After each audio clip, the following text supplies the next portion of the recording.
Hi. கடைக்கு போயிட்டு பட்டை கிராம்பு ஏலக்காய் அந்த மாதிரி மசாலா எல்லாம் வாங்கிட்டு வந்தோம். வாங்க அஞ்சரை தட்டில் வந்து மாற்றி வைக்கலாம். இங்கே பாருங்க, ஏலக்காய் இதெல்லாம் மாற்றி வச்சுக்கிட்டு இருக்கு. சோம்பு இதெல்லாம் நீத்தான் கொட்டி வைக்கணும். இது வந்து என்னன்னு சொன்னால் ஏற்கனவே உள்ள பழசு. இதில் வந்து எல்லாமே பட்டை வகை எல்லாமே கலந்துருச்சு. அதை தனித்தனியாக வந்து இப்போ தம்பி இதில் எடுத்து தனியாக போட்டுக்கிட்டு இருக்கான். நான் வந்து இதெல்லாம் ஃபில் பண்ணி வச்சுக்கிட்டு இருக்கேன். கிராம்பு இந்த ஏலக்காய் இதெல்லாம் ஃபில் பண்ணி வச்சுக்கிட்டு இருக்கேன். பிரியாணி இலை,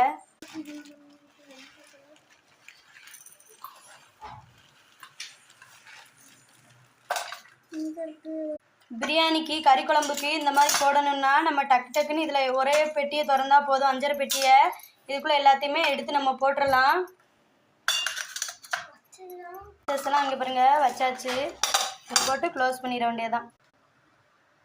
இந்த ஒரு பெட்டி மட்டும் போதும், எல்லா பொருளுமே எடுத்துடலாம்.